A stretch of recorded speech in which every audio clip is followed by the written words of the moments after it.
Just in that, I'm just gonna. Hey gang, how you doing? Welcome to the James Sinclair YouTube channel, designed to help grow your business. This is a live Q&A that we're doing here in the studio. It exists really to help you grow your business. As the screens say behind me, I'm just going to get Chuds to do a sound check for me. Chuds, can you hear me nicely? Does it sound fantastic? If it does, that'd be great if you could just let me know.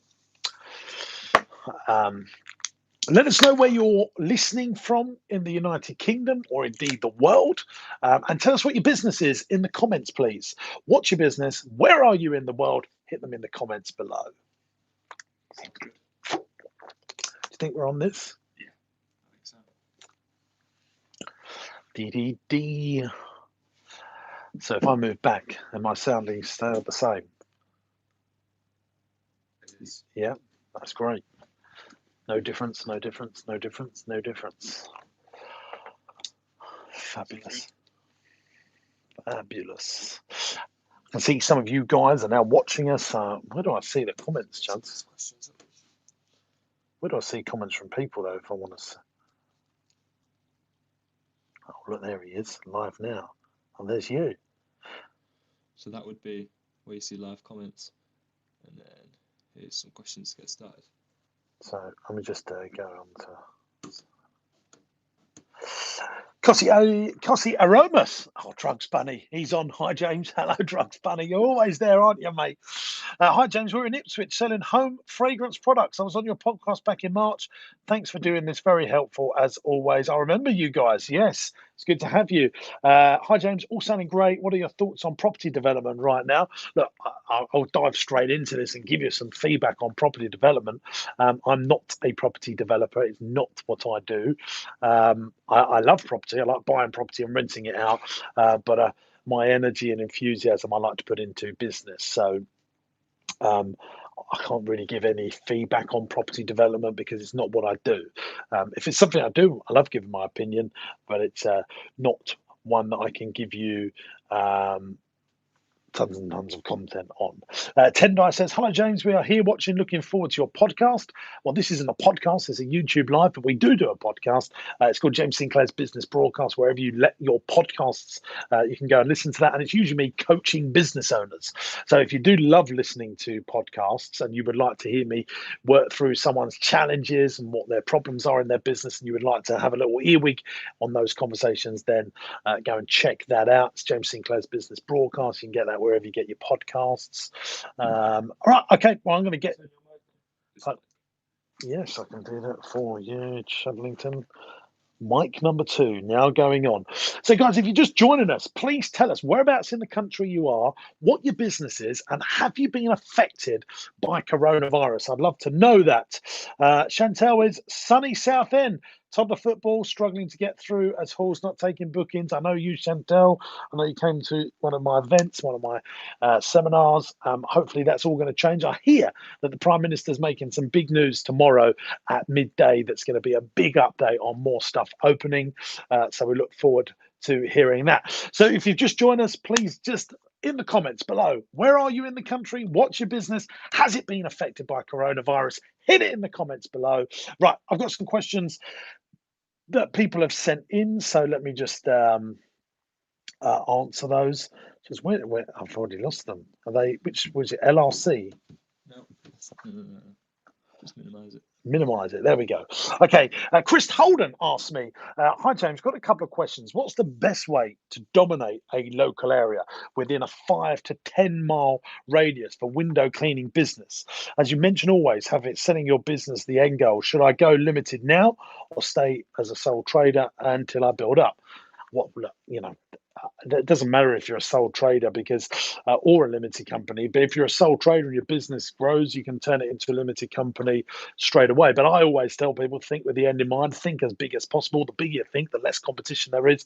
I would go for limited company straight away because if that's where you want to get to, why hang around? The more years of having a limited company in terms of trading profitable accounts, the easier it is to fund the growth of the business, and the more established you are, the better. So I would do that. But let me go back to your original question. Hi, James. I got a couple of questions. What's the best way to dominate a local area within a 5 to 10 mile radius for window cleaning business? Um, well, you need to get testimonials, and you need to be knocking on doors and telling neighbours of other neighbours, "Hey, we're here. We've done your neighbours. They really love what we're doing," and you need to do marketing in a local area. I mean, it's very easy to do that. Well, basically, get yourself a copy of this book, my book, Getting Customers, teach you all about how to do this stuff. It's called Getting Customers Easier, Faster, and for less money than you ever thought possible. You can get this book for free on my website, jamessinclair.net. Click on the books button, and this will give you some real practical strategies and ideas on exactly how you can do this. Let me talk you some of the ways that I would dominate a local area. I would learn about basic business first. What's my average customer value, average transactional value, average lifetime value as a way to dominate customers? You know, if you sign up someone to be a window cleaner, lifetime value of them staying in that house, on average, people stay in a house for 14 years. So you've got them 14 years. How often are they going to transact with you? Probably once every month.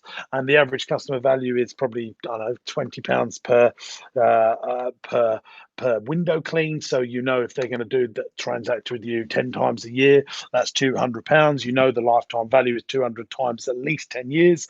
So that's £2,000. And you can say, look, let me clean your windows for free and only pay us if you feel like we've done a great job. And people often will think, wow, that's such a great thing to do. And just tip us what you think we're worth on that first round. And if we've done a great job for you, let us stick around. And that is a real low barrier to entry, removes friction, gets people over the line. And remember this, people don't expect free forever. They expect discounting forever. So when you can do something for free to get a customer, when you understand the business basics about average customer value, average transactional value, and average lifetime value, you're off to the races, my friend. How to turbocharge your marketing as this local brand. Why personal brand? I mean, I literally would emphasize your personal brand. If there's a local Facebook group in this area of this 5 to 10 mile radius, make sure that you're famous in that local Facebook group. Do stuff for charity, clean the windows for the local charity shop, do that for free. You'll get PR from that. Do the local nursery or the local village hall, get to know those people, become famous, and they'll spread their words around you. There's just some of the ways that I would dominate the local brand, and all of that is in here in Getting Customers. You can get it on Audible or you can get it on my website for free. You just pay the post and packaging and we'll whiz it over to you. Hopefully that answers that question. Let's move over to Richard Knight. He's head of support services at Ventrica. How can we join forces to support the discrimination taking place across the beauty industry and the soft play industry, amongst others? Well, write to your MPs. I've wrote loads of letters to MPs. In fact, in Entrepreneurs University, which is my business coaching program, which you can try for free for 14 days at my website, jamessinclair.net, I've got templates and letters of the letters I've sent to local authorities and MPs that you can literally swipe and deploy. Because I think you see MPs that are the crucial point of saying, look, this isn't fair, we need to get this over the line, etc., etc.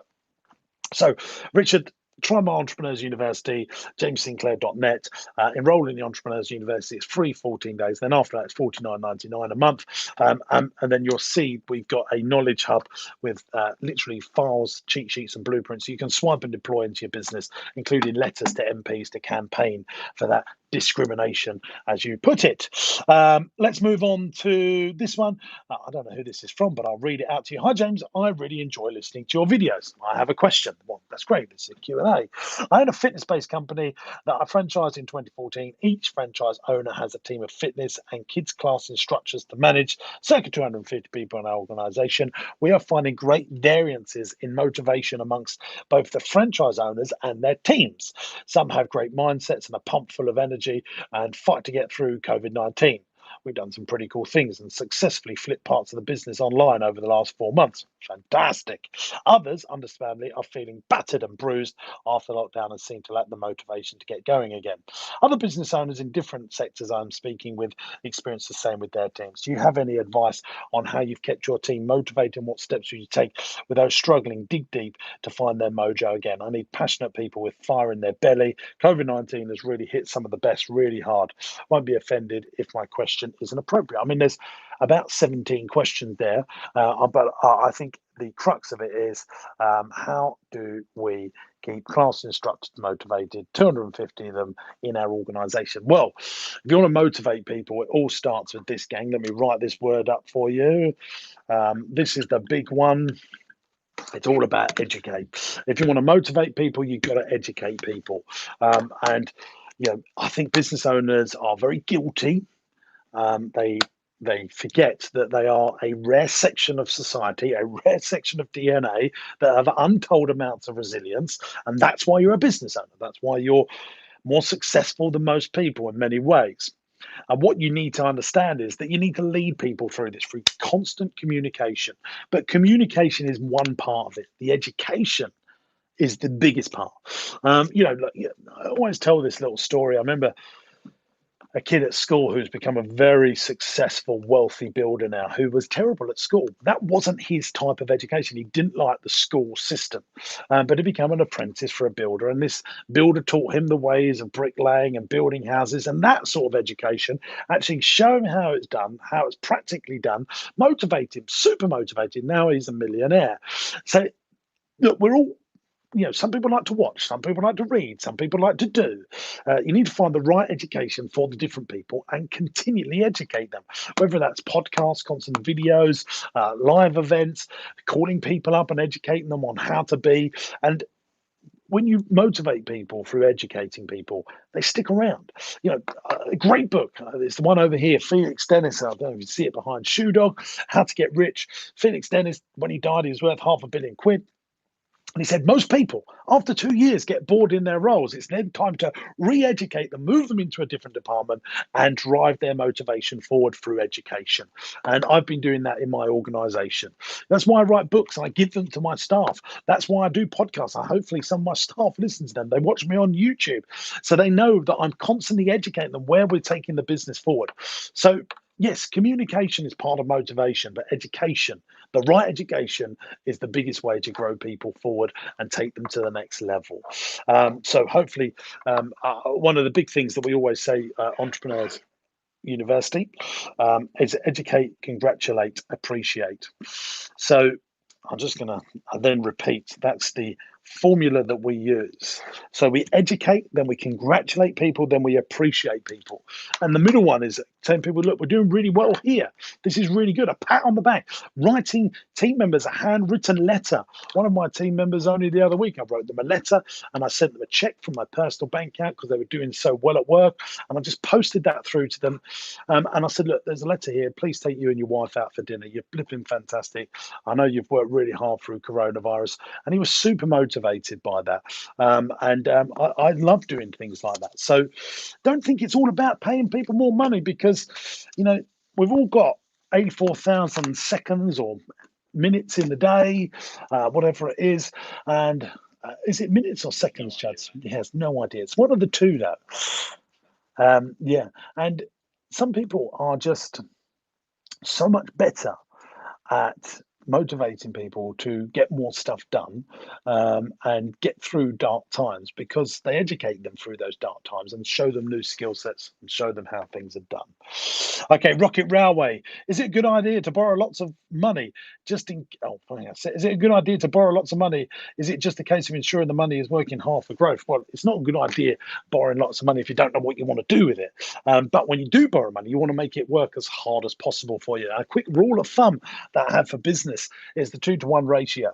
So if you're going to invest £100,000 into a business, you want to make sure it brings in at least £200,000 worth of revenue in the first 12 months that you invest that 100,000, and at least a 20% net return on cash. So let me give you another example of this. If I was going to go and open a coffee shop and it's going to cost me £500,000 to set this coffee shop up, I want to make sure there's at least £1 million worth of revenue coming in the first 12 months of that coffee shop opening, and then at least 20% of that £1 million is net profit. That's a best-in-class business. So if you're going to borrow money, make sure it fits around that criteria for a super successful business. Chris Wilcox, how do you plan to franchise your business? Well, look, I'm building my business to be a franchise right now, even though we're not franchised. I mean, that means creating a fantastic set of systems and processes. When you think people paying £2.5 million for a McDonald's franchise, they're actually not buying any property. They're buying the use of a brand and a operations manual, a set of systems and processes. So I always tell business owners, build your business to be franchisable, even if you have no intention of franchising it, because those systems and processes will help you to build a super successful, fantastic business. Hopefully that answers that question. Hi James, I've recently got planning permission on a plot of land and aim to build some houses. Well done you. I need funding from a deregulated source, private investment, angel, etc. Who would you recommend, or have you any other financial sources you could recommend? I'm new to developing, but I've run my own companies over the last 30 years, so I know what I'm doing. This is a good opportunity, and I aim to start building in the new year. Many thanks, Ryan. Yes, I have a trusted supplier that I would be happy to recommend on that for you. His name is Rupert. If you send a email address to, is it james.sinclair at jamessinclair.net? Or is it hello? Hello at James. Yes. So if you just email hello at jamessinclair.net, I didn't just give you my personal email address.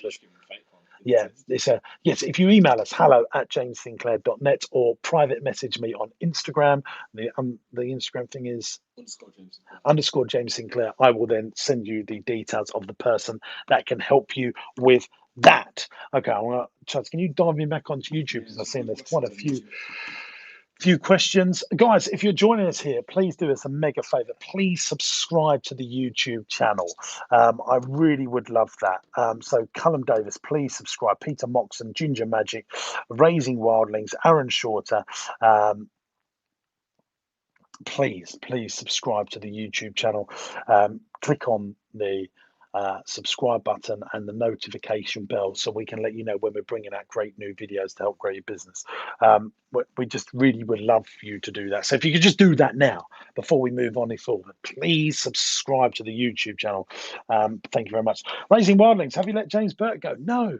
James Burt has left us, but he's still a trusted supplier of us. We didn't let him go. He's passionate about podcasting, and he set up his podcast agency, and I'm happy to recommend him as someone flipping fantastic to help you set up a podcast. And he's always most welcome here, and he's still a great friend of ours, and I speak to him very often over WhatsApp. So that's the answer to that one. Aaron Shorter, how do you mentor individuals? Aaron, I don't really mentor anyone anymore because I'm so busy, so I don't do one-to-one coaching anymore. However, I have got one client that I still look after, Reese and Matt, but I won't be doing that after when they've got to the place where they want to get to. I won't be coaching anyone anymore. But that's why I've started the Entrepreneurs University, which is only $49.99 a month, and I do video conferencing, video modules, lessons. I've got all my business plans in there that people get access to. I've got cheat sheets, swipe files, blueprints. It's fantastic. You can try it free for 14 days. Do that on my website, jamessinclair.net. I'll tell you a bit about that in a little while. Raising Wildlings, you mentioned ages ago you were 7 million in debt. Has that risen due to COVID? Are you still comfy with it? I think what I said was I was prepared to take on that £7 million worth of debt. At the moment, we owe probably 2.1, about 3 million quid. No, there's the property stuff. I'm just thinking about 5 million quid, but we was prepared to go on and take another additional 7 million for some acquisitions and property we're doing. But we've got a very low loan to value to our property portfolio, and our business generates £1 million plus in EBITDA every single year. So no, I'm not worried about it. As long as it's against property and long-term debt, I would be hating to owe £7 million for short-term funding, but we buy property and it's paid off over 30 years, and it's property that we trade out of in many cases. So yeah, I'm very happy with that. Drew, how many hours do you work a week? Probably more than I should. I would work 7 days a week because I am a workaholic. Can't help it. I love my family, but I'm passionate about my businesses. And right now, in this coronavirus, I'm planning to buy more businesses, and I cannot wait to do it. Ginger Magic, what has been the best question you've asked yourself recently that you would recommend others to ask themselves? I'm always asking myself, am I thinking bigger enough?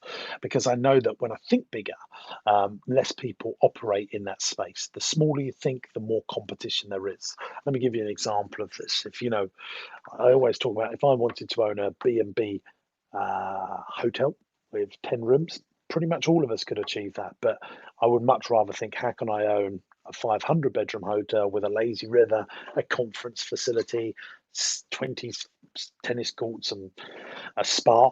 Because less people will think that's attainable, so therefore I compete with less people. And I always try and train my brain to think bigger so that I'm competing with less people.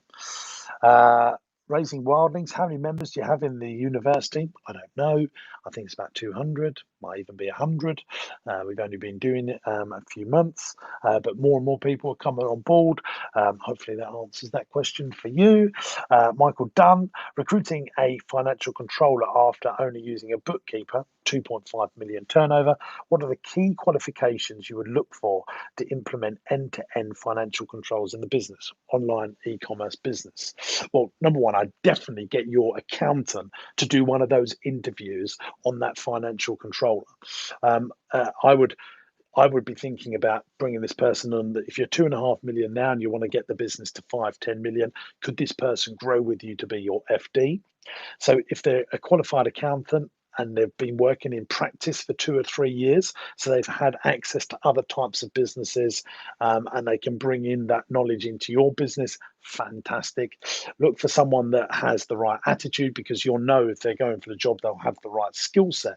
So make sure their attitude of wanting to grow the business, that they understand about reconciling the bank every day, how to raise finance, because I think that's always a good one.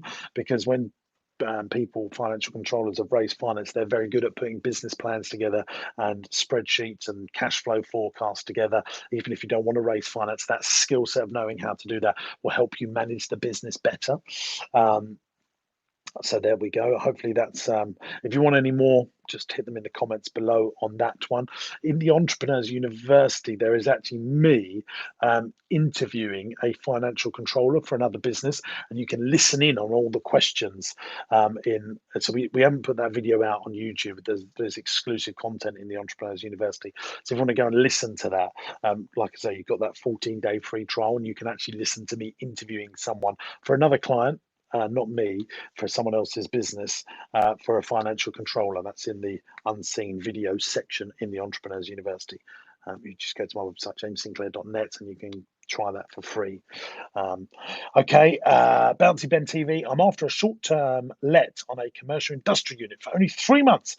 Estate agents don't want to know, and the same answer is it's owned by a multi-pension fund group who want a long-term lease. Yes. I think that's going to be the case unless you really overpay. Maybe try and look for a big residential unit where you can just take a 3-month lease. But yeah, pension funds don't want to open up and let tenants have a building just for 90 days. They'd rather have it sitting empty, as annoying as that is. Ginger Magic, what's your best advice on keeping your team accountable? Lion meetings. So every time you meet with your team on a weekly basis, what did you do last week? What issues have you had? What opportunities are there? And what are you going to do next week? Do that every single week. Lion, write it down. Lion. What did you do last week? What issues have you had? What opportunities are there? What are you going to do next week? And a really simple set of KPI rules that I remember, not 48 KPI rules, a simple set. So one of my big things that I always say is we're tracking our monthly profit and loss, our average customer value, and our labor to turnover ratio, because usually the biggest cost in business walks on two legs. So we need to be talking about what we're spending on labor. So I've had a farm shop KPI meeting. You know, what did we do last week? What issues have we had this week? What opportunities have we got? What are we going to do by next week by the time we meet? What have we spent on labor? What's the P&L so we can understand the stock values and what turnover did we bring in? And then lastly, our labor to turnover ratio. Uh, what are you laughing at? I haven't got through to that yet. Paul May, next year is going to be very busy for weddings and for people holidaying in the UK. We are interested in capitalising this. Are you thinking about a luxury tent hire business? What do you think? Paul, I've wanting to get into glamping for so long. I'd love to do it at Marsh Farm, but we couldn't get the planning to do it because we've got neighbours near here. If you own your own site and you can do it on your own location, and you've got a business that you're in that space already and it folds into your existing empire. So for us, we own leisure attractions. Yeah, I want to think about glamping, and it probably will be something that we will do in the future, but we wouldn't want to do it on other people's sites, because I think having it on your own site, you save a lot of cash and you can build up and control the site. So that's my view on that one. Samantha Griffiths, cheeky Marsh Farm question. Any chance you can borrow some of your other slush mills so they don't coming right from your play centre, so they don't keep running out on hot days? Santa, we've had a real problem. It's because it's been so hot recently. The machines aren't freezing. So even if we borrowed them from other sites, and they're just not freezing quick enough because of the heat we've had. Today, it's been much cooler and everything's going, and it's the manufacturers are trying to work out how to do that. Raising wildlings, have you let any staff go or plan once furlough finishes? Personally, I'm trying to keep as many staff as possible, and I'm working hard to make sure that that happens. At the moment, I can't promise anything, but I'm hoping that we'll be able to retain all of our team and no one's going to be able to be let go. Drew, are there any skill sets you have trouble recruiting for due to a shortage of those skills? When we create something that's unique, so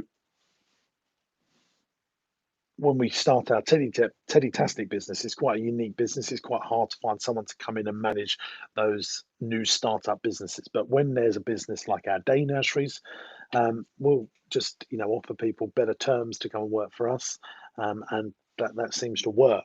But finding great talented people is hard in all businesses, and sometimes you have to kiss a few frogs before you find your prince. When it comes to recruiting people, I always tell people, for entrepreneurs, maybe not corporate companies that have got great systems and processes, when you're recruiting people, there's the rule of four.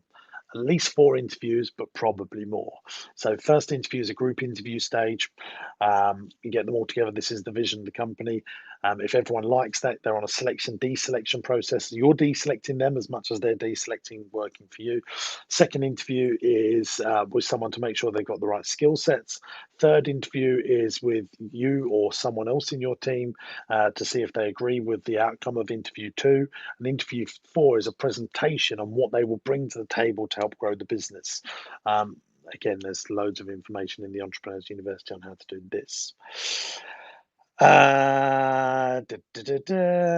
Gunnell, I make business content for my marketing agency on Instagram and have started on YouTube. What's your inspiration for content? I often struggle to think of video ideas.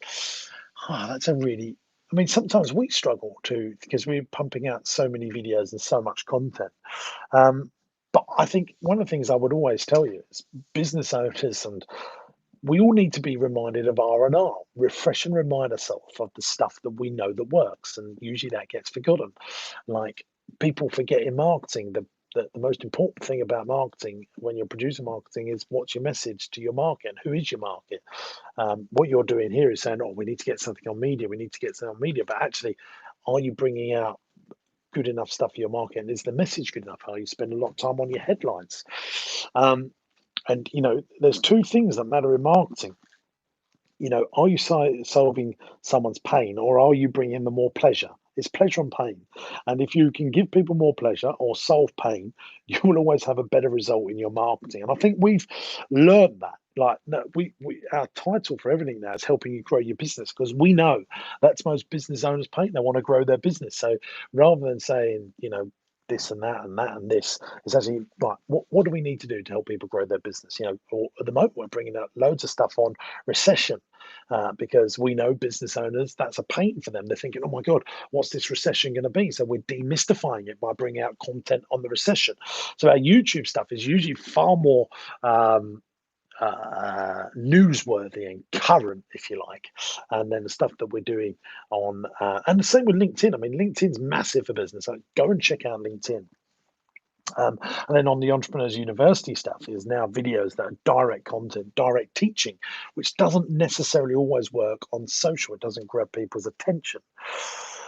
Um, Ricky Midas never considered selling my Amazon business before, and someone has just offered me 3 times net profit plus what I would take out of the business. Is this a good deal?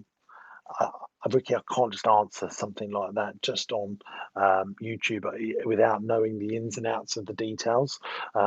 Maybe you should come on my podcast and we could discuss it there, where I can get to understand it. If you want to come on my podcast, you can come on it at jamessinclair.net and just fill in the form and see if we can get you on. Syed said, should you keep trying to establish different revenue streams, or should you hone down on one and wait till it's grown enough before starting others? Yes. Focus, follow one course until successful. And then when you do start multiple revenue streams, make sure that you put in the best management possible. The rule of thumb that I teach on all of my stuff is E+M=S. And it's worth just writing it down. This is the formula for success. It's entrepreneurship plus management equals success. And if you're not going to put the management in, don't start another revenue stream. You only have 24 hours a day, and businesses need decent quality management. So if you're going to start another revenue stream, make sure you're going to put the management team in that's better than you to run it. Very important.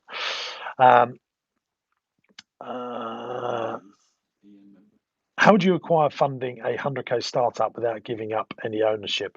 Questions from an Entrepreneurs member since March. Thank you for all your content, James. Callum, that to me, again, sounds like a great question to get on my podcast. Get on my podcast. If you're a member, you'll be pushed up the queue, and we can get you on quick, smart. You just need to fill in the podcast application form, because that guides us through the podcast. So you get the right questions. It's free. Just go to jamessinclair.net, click on podcast, and let's get you on. I don't know enough detail to just flippantly give you an answer on YouTube.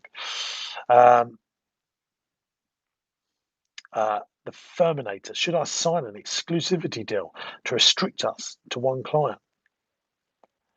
No, I don't think you should ever make sure that your business is tied to one client. In fact, I have a rule that no more than 10% of your turnover should ever come from one source. And as soon as it goes over 10%, then you need to go and find another client to bring them back under the 10%. So many businesses fail because they rely on one single client. So definitely not.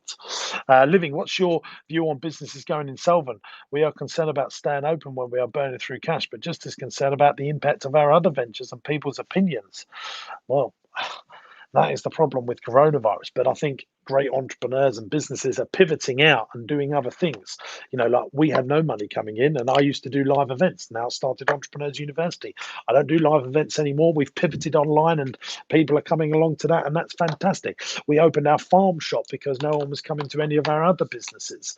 So I think you've got to look to pivot before you think about going insolvent. The Mastic guys. Hi, James. We specialise in rectifying leaky baths and showers for residential customers.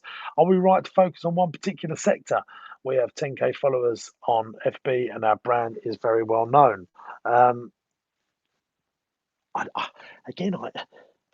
If that's what you do and you do it so well, and there's plenty of customers coming in, carry on. If you could do another revenue stream that folds into your existing empire, i.e., shares the team, shares the customer database, shares the knowledge and IP of the business, I am pro that. Always make sure that when you start new revenue streams, it must fold in to the existing empire. Raising Wildlings, what person would you like to get on your podcast? Well, personally, I'd love to interview, I know, Jeff Bezos. Richard Branson. The list does not end. Elon Musk. But really, what I love about our podcast is that we speak to entrepreneurs, SMEs that have started a business that have challenges, and we chat through those challenges. And I think people get great comfort from listening to those challenges. And that's what makes our podcast different. It's actually people's challenges discussed and solved in a 30, 35, 40-minute conversation. David Martini, how would you best stand out in regards to marketing in a noisy, competitive marketplace? What content, constant price depression? Thanks for all your content. David Martini, in that situation, you need to read this book. I'm just going to go and get it for you, which again, you can get for free on my website. It's called The Experience Business. Don't let your business become victim to that. This is a whole book explaining on how to do that. Become an experienced business, and then you won't be so price focused, and you'll be noisier than all the others because you're the experienced business. You can get that on my website, jamessinclair.net. Click on books. You just pay the post and packaging, and we'll whiz it in the post to you.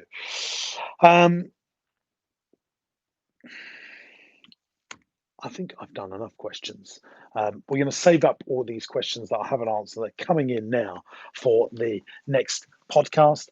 Just to let you know, guys, we just brought out the James Sinclair Business Growth Box. If you become a member of the Entrepreneurs University, which you can try now for 14 days for free, you will then, once you've paid your first month's membership, which is $49.99 a month, we will send you the Business Growth Box in the post. You'll get copies of all of my books inside this book. So this box is free once you become a member. And it's only $49.99 a month. And every week I will give you a new module on coaching you for a particular section of your business, whether it's getting customers, keeping customers, growing the profits in your business, getting your business over to the next level, getting it ready for sale. Even if you don't want to sell it, I think that's essential that you do that. You're going to get my wall planners. You're going to get my goal sheets, and just a whole ton of other great stuff in this box. Now, but the Entrepreneurs University, guys, you've got to give it a try. 14-day free trial for me, coaching you in your business every single week, new module from me designed to help grow your business. And then you're going to get access to all my business plans so that you can literally swipe them and deploy them into your business, the spreadsheets that I use to grow my business, and exclusive video and content that you won't find on the wibbly wobbly web to grow your business. $49.99 a month. Try it free for 14 days. Where do you do it? You go to my website, jamessinclair.net. Chance, can you put a link in here as well, just on where you need to go to? And you can try the Entrepreneurs University free for 14 days. No contract. If you don't like it, you can just leave. But people are sticking around. They're loving it. And if you have any 999 moments in your business, then you can get to have a chat with me. And also, you get to come on the podcast with me, which promotes your business in turn as well. And there's loads of juicy little discounts for our trusted suppliers. So if you want to get my business growth box with all my books, my cheat sheets, blueprints, and SWOT files, all designed to help grow your business, join the Entrepreneurs University, and I will see you in a weekly module to grow your business. I'm James Sinclair. Thanks for joining us here on this YouTube Live. To your continued success. See you real soon. Bye-bye.